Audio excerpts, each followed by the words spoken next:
Get ready for a thrilling journey into the world of legacy sequels, where iconic characters return to the big screen after years of absence.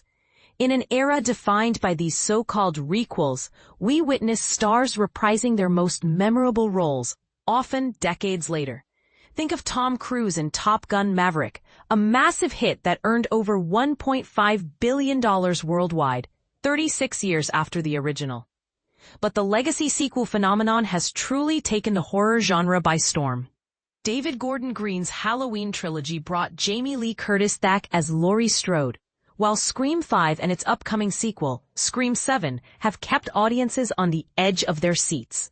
Other notable mentions include The Exorcist: Believer and the recent I Know What You Did Last Summer redux.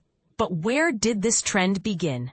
Many point to Halloween H20 as the first true legacy sequel, directly following the 1978 classic, with Jamie Lee Curtis reprising her role as Laurie Strode 17 years later.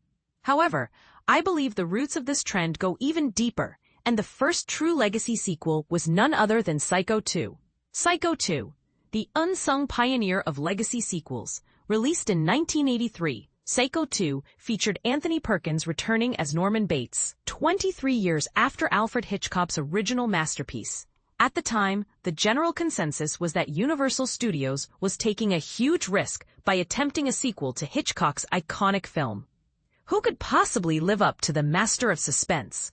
But Psycho 2 defied expectations, receiving positive reviews and becoming a commercial success. Directed by the brilliant yet underrated Australian filmmaker Richard Franklin, Psycho 2 strikes a perfect balance between Hitchcock's original suspense and the gory, carnage-filled horror of the 80s.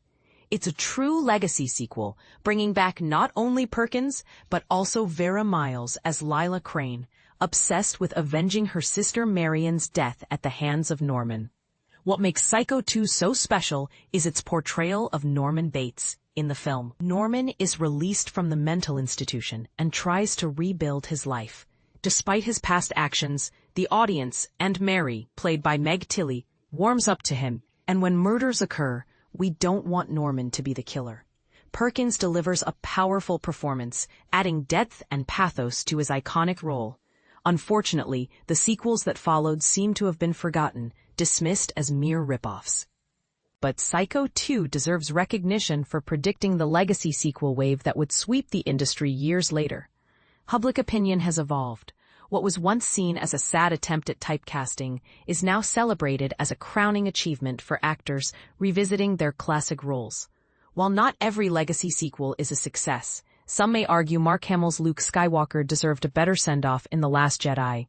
The trend continues to draw audiences. Psycho 2's place in this pantheon should not be overlooked. And here's where it gets controversial. Do you think Psycho 2 deserves more recognition as the pioneer of legacy sequels? Or is it just one of many successful horror sequels? Let's discuss in the comments.